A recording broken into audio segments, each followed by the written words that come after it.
Ndabaramukije bagenzi, jewe nitwa Fablice MANIRAKIZA, ndi umwana w'umurundi nakuriye muri Australia, nkaba ndiko ndarangura imigambi yanje ngaha canke imigambi ya twese. Rero uno munsi akaba ari umunsi w'umunezero kuri twese, ndasigura igituma ari umunezero ku barundi bose. Rero uyu munsi akaba ari umunsi twatanguye gutegura ikibanza cyo kubakwamwo isoko rikuru rya Bujumbura. Ndasubiyemwo, ni umunsi uhambaye kuko n'umunsi dutanguye gutegura ikibanza cyo kubakamwo isoko rikuru rya Bujumbura. Igihe cyo gutangura kubaka isoko nyezina navyo tuzokongera tubibamenyeshe. Rero turi kumwe n'umushikiranganje ajejwe ivy'inyubako canke ajejwe iki gikorwa kiri isoko rikuru rya Bujumbura. Twagize amahirwe yo kumwereka uko novuga ati ko dutanguye ivyo bikorwa, twagize amahirwe yo kumwereka aho novuga ati isinzikara iri soko ryari ryagize. Twese turabonera hamwe ko kuvyukuri bikenewe ko abana b'u Burundi tuvyubake. Rero n'umunezero udasanzwe kuko kujya nagiye ndabivuga, ni i projet novuga ati izokubakwa na Ubaka Nation Group. Hanyuma Ubaka Nation Group nayo ikaba yaruguruye amarembo kugira iyo projet izofinanswe n'ikigega c'abarundi bose. Ndasubiyemwo, hariho ikigega twashinze cyitwa One Africa Investment Fund. Icyo kigega ni kigega kirengeye ubutandukanire bw'abarundi bose, kirengeye amoko, kirengeye imigambwe, kirengeye amashengero, ni cy'abarundi bose. Icyo kigega rero twifuje ko uwo ari we wese, duhereye kuri wa murimyi wa ruguru tukaja kuri wa mu diaspora ba muri Amerika, tugahera kuri novuga ati tukavuga kuri wa mu taxi vero wo ngaha, tukavuga muri wa wundi akubura isoko ngaha, ko bose bashobora canke bashobora kugiramwo umutahe. Ivyo rero mu kubikora twashinze ko umutahe umwe mu mafaranga y'amarundi ari 103 by'amafaranga y'amarundi.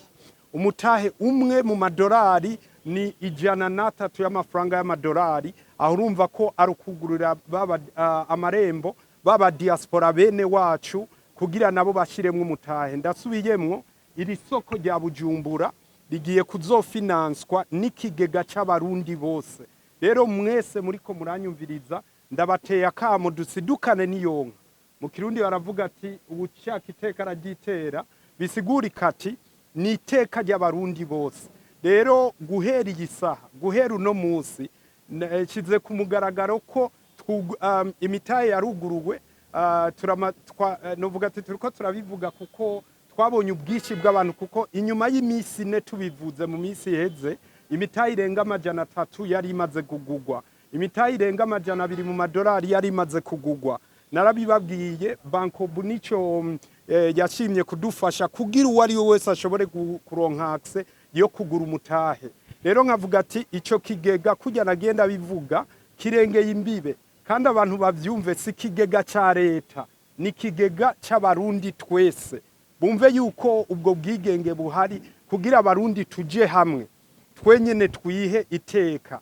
Mwese murabizi ko iki kibanza umwanya cyari kimaze kitarubakwa, twese byadutera isoni. Aho nibaza ko nihenze, twese byadutera isoni. Rero nkavuga ati ko tugira amahirwe, uburongozi Sebarundi, umukuru w'igihugu wacu, akaba yavuze ati abarundi twese turi kumwe turashoboye.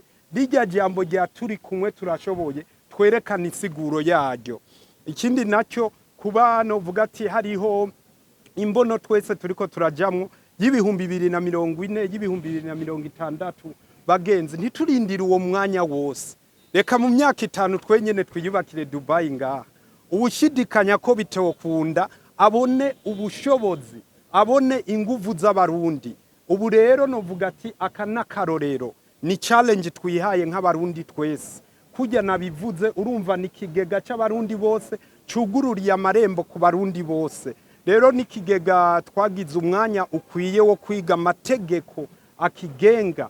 Twamaze ukwezi turiko turakorana n'inzego novuga ati zibiraba. Hanyuma rero turavuga ati reka rero dutangura igikorwa cyo kwegeranya uburyo, cyo kwegeranya amafaranga y'abarundi yo kuyubakira ico. Munyumve neza, amafaranga mugura imitahe ni muyahaye Fablice, nta muntu n'umwe muyahaye, muyashize mu kigega cyanyu kugira twese dushobore gukora igikorwa kigiye kuduhesha iteka mu gikindi gikomeye cyane, kigiye no kuzokutwungukira inyungu. Novuga ati kugira dushike muri cya gihe umurundi atangure guhembwa, umurundi aryoherwe no kwitwa umurundi, umurundi ashobore kuvuga ati Mana warakoze kungira umurundi. Ivyo rero birashoboka kandi tugiye kuzobishikako. Rero icyo novuga ni cyuko inzira zo kugura imitahe zaruguruwe, inzira zo kugurura imitahe zaruguruwe. Twuguruje konte bloke, ndasubiyemo ni konte zugaye. Na jewe Fablice n'uwari we wese nta numwe azo afise uburenganzira bwo kujya gutora amafaranga canke gukora aya mafaranga inzego zibijejwe zitarajaho mu mategeko ngenderwa ko y'ibigega, ku mategeko y'igihugu, ku mategeko internationale. Narabasiguriye ko haba hari urwego rugera ikigega, narabasiguriye ko hari urwego rw'umutekano w'amafaranga, narabasiguriye ko hari urwego rw'umutekano w'abanyamitahe. Ikindi kiryoshe muri icyo kigega novuga ati kirengeye ayandi mastructure novuga ati y'ama institution financiere yahora ahari. Si vya bindi haza umuntu akaza yikoreye imiliyari dukaca umenga aje guhonyora wa wundi yazana gatahe kamwe. Oya, suko bimeze. Mu mategeko ngenderwa ko y'ikigega nta assemblée générale ihari, twese turangana. Mugabo mwumve neza ko mu nyungu washizemwe amafaranga menshi ni wazokunguka vyinshi, kandi mwibuke yuko umutahe w'amadolari uri hejuru cyane kurusha umutahe w'amarundi, kandi ntibibujije ko n'umurundi ari ngaha ashoboye kwironkera iryo dolari ashobora kugura umutahe wiwe mu madolari. Urumva rero n'ibintu byugururiye bose. Guhera iyi saha rero nico nako ndababwira yuko abashaka kugura imitahe twarabashikirije amakonte, twongera turabashikiriza amalinye yo kwitura. Uko bigenda wewe uragenda muri bankobu. Ubu twarasabye bankobu hose kwihashira amakonte y'icyo kigega. Ikigega cyitwa One Africa Investment Fund. Amakonte yayo ari muri bankobu, ari muri CRDB. Duhigwa duhishije bankobu yo urazi ko yegereye abene gihugu hose. Bisigurika ati rero wewe mu kugura umutahe genda muri bankobu, genda muri CRDB. Niyo uri mu diaspora uri hanze jya muri banki yariyo yose ku isi. Konte twarayitanze na Swift code turayitanga. Umaze kuriha umutahe wawe ijya bordero nicyo cyemeza cyawe cya mbere cyerekana ko ari cyo mutahe, ko watanga urugendo rwo kuba umunyamitahe. Mugabo wibuke urishe urose ijya receipt ya bank ubutanguye gwa rugendo, kuko ikijya gikurikira haca habaho rero icyo kuverifya. Wewe warose ijya bordero hariho urupapuro bita acte d'engagement cyangwa urupapuro rwo kwiyemeza kuba umunyamitahe. Ubwo rupapuro ushobora kururonka ahariho hose, ushobora kururonka ku masite, ushobora kurudusaba, ushobora kuronka uciye mu nzira zose, cyangwa niyo woja muri Google ukandika One Africa Investment Fund cyangwa ukandika imitaheyacu.com, ubwo nyene uba wahashitse. Rero iyo wahejeje kurihira umutahe wawe, igisigaye nuko wuzuza ubwo rwandiko rwo kwiyemeza kuba umunyamitahe. Ubwo rwandiko rero ururungitse cyangwa uruzanye, ucuruzana na gafoto ka passport, uruzana cyangwa ukarurungikana kopi ya passport yawe cyangwa karanga muntu. Hanyuma ukaca uruzana ku biro byacu. Ibiro byacu biri ngaha ku nimero 6 kuri avenue Boulevard de Independance nimero 6. Hanyuma ugashobora gusinya iyo engagement. Ikindi naco mwomenya ni icyuko kujya nagenda bivuga abarundi bene wacu baba diaspora, aya n'amahigwe akomeye cyane yo novuga ati yo kwinvestisa mu nkundire. Sindavugishe n'ijambo ryo kuvuga guterera, no, iyi ni mitahe, si byo guterera. Nta muntu tubwiye ngo ushizemwe amafaranga yo guterera, dushizemwo imitahe izokungukira. Kuko ndatanga karorero mu vyigwa twagiye turagira, musubire mu ntahure yuko ivyigwa tumaze kugira ntibiraba definitif. Nivyaba definitif tuzobabwira. Mugabe ivyigwa turiko turaraba iyo biriko biraja bitwereka biratwereka suppose ko miliyaridi zigera nk'amajana 5. Suppose izo miliyaridi majana 5 muravye ibi bikorwa uko bizoba bihagaze, nawe ntihazobura imiliyaridi 5 tuzoza turakuramwo ku kwezi. Uciye ufata za miliyaridi majana 5 ukazigabura miliyaridi 5 uza gutora imyaka 8. Bisigurika ati imyaka 8 tuzoba twisubije amafaranga twashizemo. Cufata rero ikiringo c'imyaka 12, fata ikiringo c'imyaka 40. Mwebwe mwashizemo imitahe muriko muri iyo ronkera inyungu. None nimwumva ko tuzoba turiko novuga ati tuzoba twamaze kuba Dubai. None nimwumva ko tuzoba tugiye muri rya yishugwa ry'abarundi ryo kunezererwa no kuba umurundi. Kandi mwibukiye ni projet imwe. Mugabe icyo nobabwira nuko iki kigega kizoba gifise amahirwe yo gufinansa ama projet atandukanye. Murazi muri Tanganyika hari y'amafi menshi, murazi ubutare bw'i Burundi ngo tuzopfa twimbura. Ivyo rero kugira bikunde nk'abarundi twagize urunani nuko tuba twagize ubwo runani tugashira ubwo buryo hamwe bwo kubikora. Iri soko kuntu tuzoyubaka kujya nagenda babwira kujya nagenda babwira ni gikorwa twabo murabibona ko dutangwa ibikorwa byo gukubura, ni bikorwa bishobora kuzotwara ikiringo cy'ukwezi kumwe. Na munyumve neza rero, abantu bipfuza gushira imitahe muri iki kigega, ndasubiye mwabashaka gushira imitahe muri iki kigega, dutanze ukwezi kumwe. Ukwezi kumwe ibi turiko turabivuga bivanye n'ubwishi n'ishaka ry'abantu twabonye ukuntu bavyipfuza. Rero kugira twihege ateka, rero kugira mu kwezi kumwe duhejeje gukubura dushobore gutangura kubaka, dushobore gukora, kuko duhejeje gukubura hazoba ibikorwa by'amaitide d'ISOKO, hazoba ibikorwa byo kurondera n'aba expert badufasha bavuye hanze. Mugabo mwumve neza, ni azoba ari umuzungu avuye hanze ntazoba aje kuruta umurundi. Aba barundi mubona aba bajene biwacu nibo bari imbere muri iki gikorwa, abo nabo tuzifashisha bazoba bari nyuma. Agaciro k'umurundi muri iki gikorwa gategerezwa kuba kambere. Rero nkavuga ati turatanze ukwezi kumwe, uwo yipfuza kugura imitahe ayigura ubunyene, niyashika mu kwezi kumwe agasanga twarayikwijije nakazi kiwe, niyagira Imana tukaba tutarakwiza iyo mitahe byensiri twozokongera ku mwanya. Muga bivanye n'ubwishi bw'abantu uko tubibona nuko kwezi gushobora kutazoshika. Rero nkatera kamo abavyumva, ubwo je ngeza aho mvuga ati abarundi twese za miliyoni 13 z'abarundi twiteka twereka amakungu ko dushoboye, kuko inyuma y'imyaka tuzojabuka n'Uburundi dutangure kuja gufinansa n'amaproje yo hanze. Rero nkavuga ati kujya mwagiye murabivuga, se barundi yaragiye arabiduhishurira ko abarundi, na jewe nongere ndabishingira intahe, itunga Imana yahaye abarundi rirarenze. Ubwenge Imana yahaye abarundi burarenze. Ibi rero byo kwikingira tubirengere, ibi rero byo guterana imitego tubirengere, ibi rero bya bwaburozi bw'abaturoze ngo uri umuhutu we uri umututsi tubirengere, ibi rero bya zansa kusanga twirigwamwo tubirengere, ibi rero bya babandi baca bahaguruka ngo Fabrice ngo niwe yahawe igikorwa. No, iki si igikorwa cha Fabrice, iki ni igikorwa cy'abarundi twese. Ndabasigurire mwumve yuko ntivyari bibujije ko jewe nshobora kuja kwironderera banka canke aba investisseur bakazana ama miliyaridi jewe nkunguka jenyene, ariko ikiri ku mutima si ico.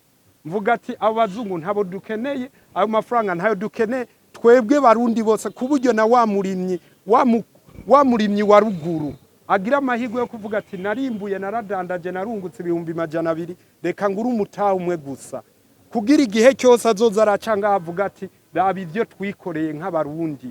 Nico gituma twavyise the pride of Burundians, iteka ry'abarundi. Rero nkavuga ati kubijanye n'iki kigega nababwiye ndasubiyemo, ni kiringo cy'ukwezi kumwe. Muri uko kwezi ukazosanga imitahe bayi target turiko turashaka gushikako ni imitahe miliyoni 1. Ndasubiyemo, urumva nta n'ibice 10 kujana bya population. Urumva rero murumva ko ari imitahe mikeyi. muga narababwiye yuko inyuma yaho bishobora kuzobandanya kugira dufinance yindi migambi mugabo ubushaka gushiramwe umutahe wo kugira uze kubaka isoko rya Bujumbura afise ukwezi kumwe nagene muri bankobu ariho umutahe wiwe hanyuma yuzuze acte d'engagement canke arindire kuko guhera ubu tuzoca dutembera mu ntara zitandukanye tugenda tuverifya naho subiremo ndaze hari abantu benshi bakunze kwiyitira Fablice abo bantu bose banyiyitira muri Facebook hari ama profi arenga 10 yiyitira Fablice umuntu azokwitambika muri iki gikorwa mu kuja kwiba bene gihugu nakazi kiwe ntagire umwene gihugu azohendwa ngo nije ndiko ndegeranya amafaranga no suko bimeze ntagire umwene gihugu azohendwa ngo nijewe ngo ngira ndabajanira ayo mafaranga no najewe Fablice ninaza kumbwira ati mama kashi ntuzuyampe uzuyacishe kuri konte zatanzwe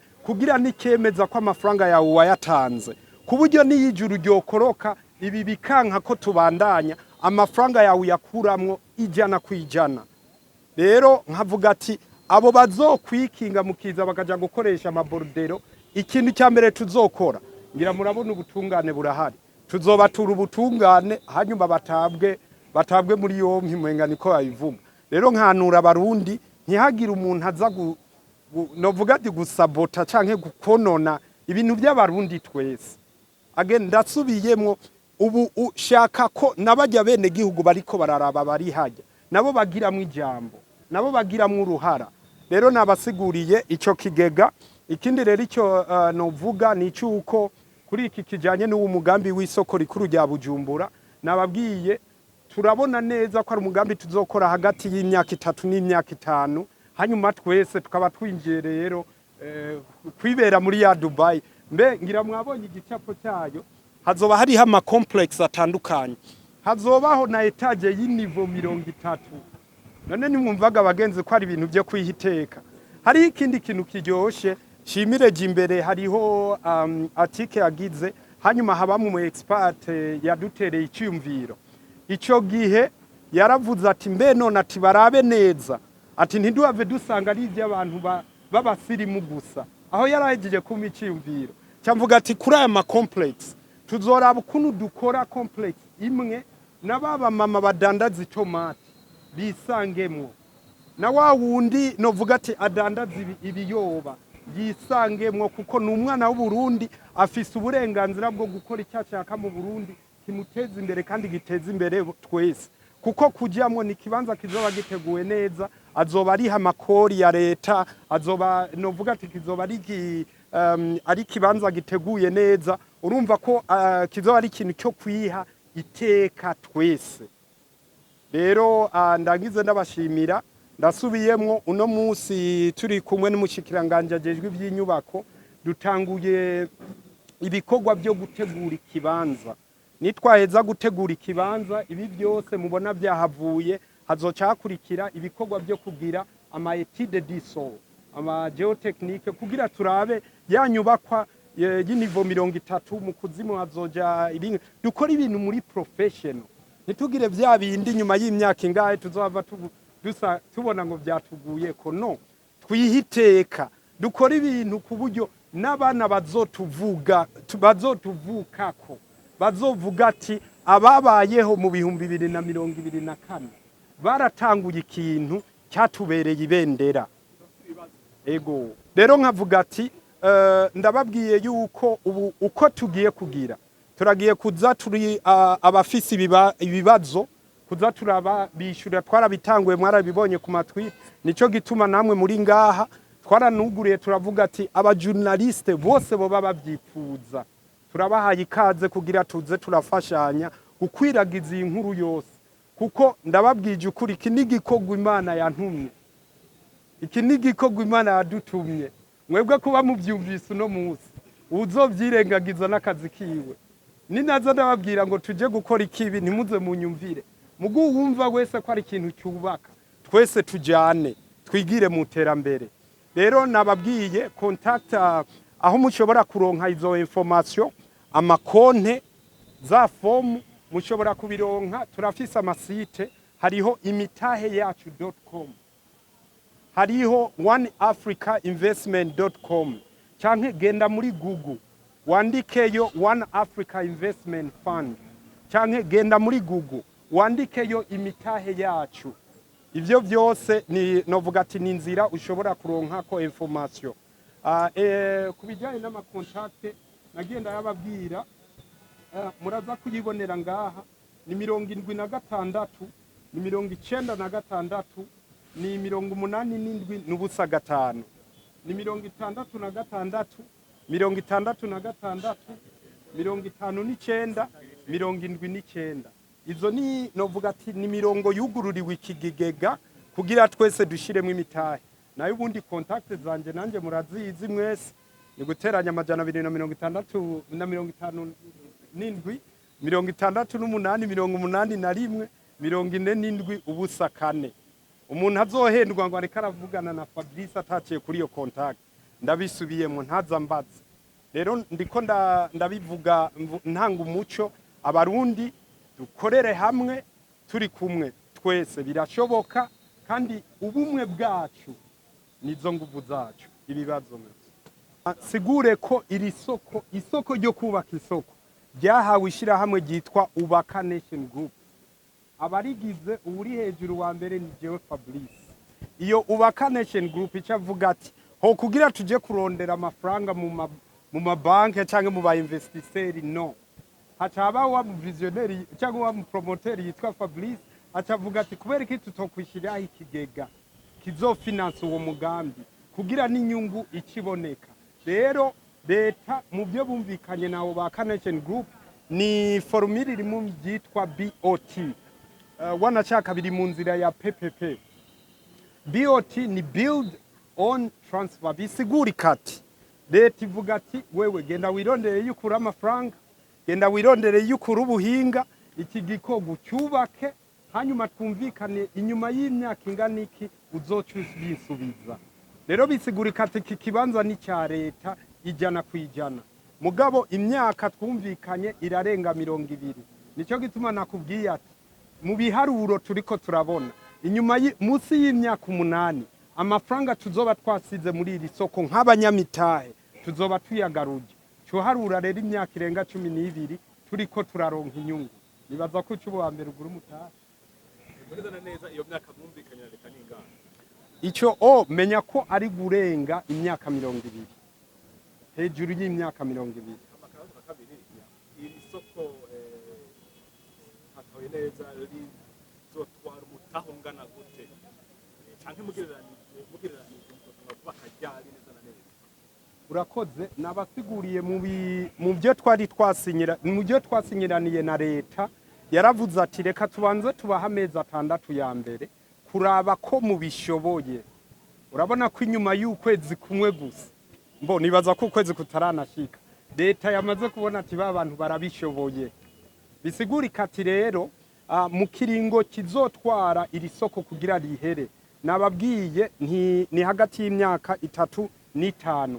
Muganda babwire turacari mu byigwa nico gituma twaje gutegura ikibanza kugira icyo kibanza tuce tubanza tugira ama geotechnique ama étude du sol. Ayo ma étude du sol ni yakunda ko tuca tugira ama devis.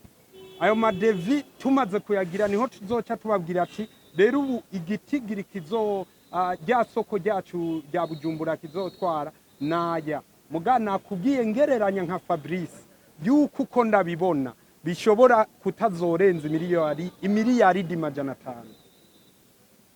Kuva yuko hari ivyiko kabone bwa mbere ubushikiranganje bwari bwarakoze. Jewe ibyo bindi ntavyo nzi.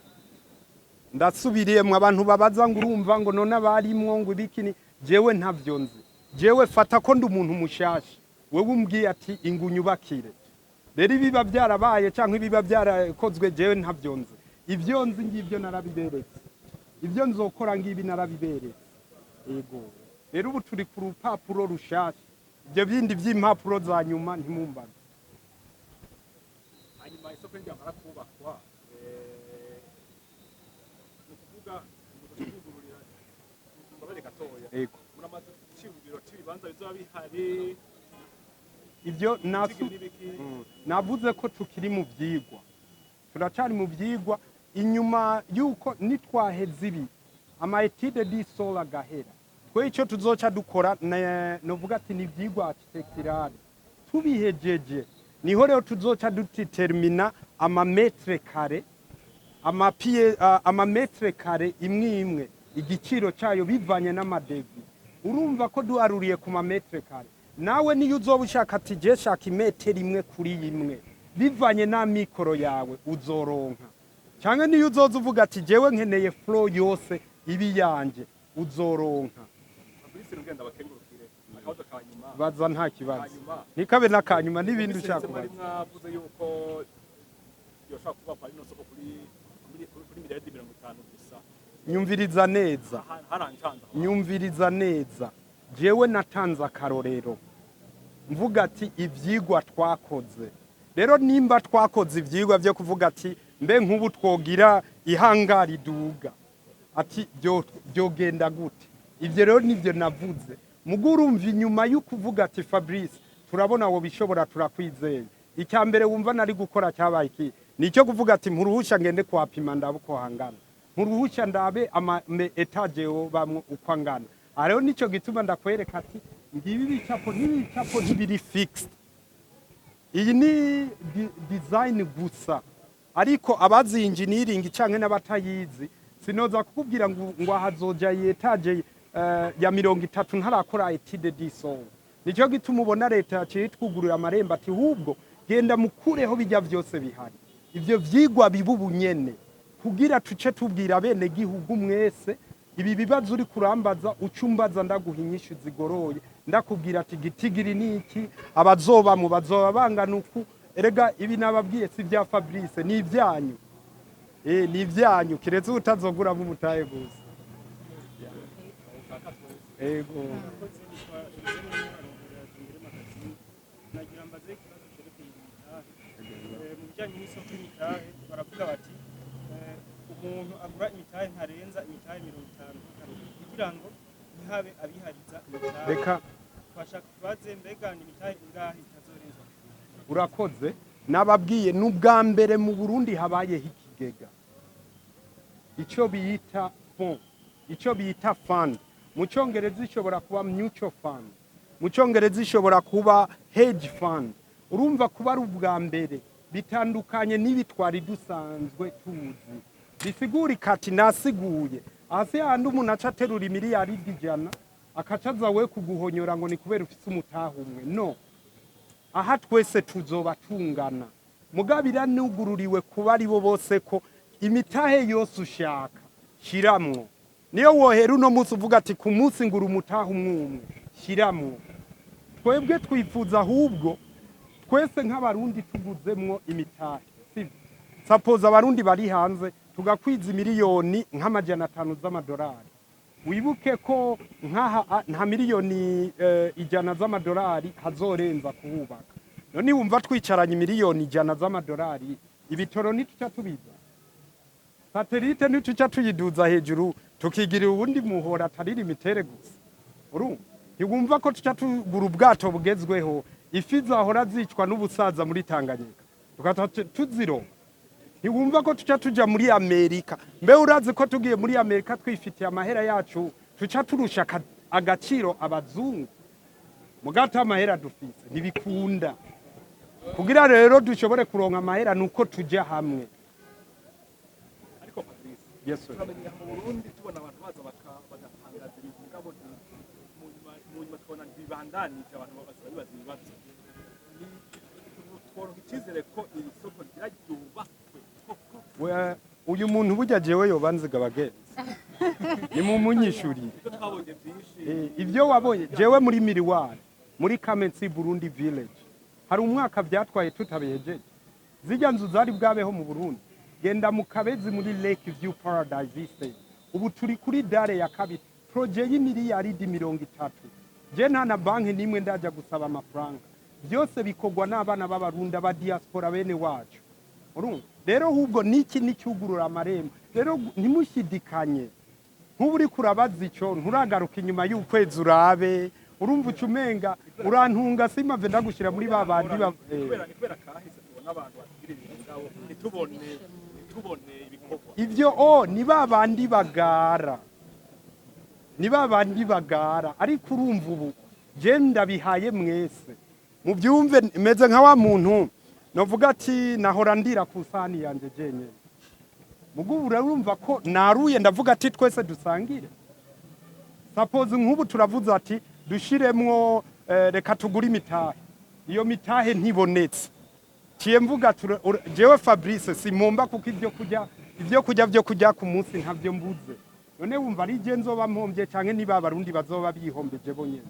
Nico gituma mvuga ati ni kigega gifise amategeko akwiye, ni kigega gifise byose bikwiye.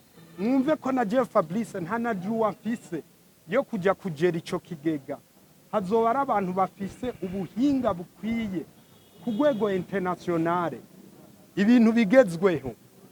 Yego.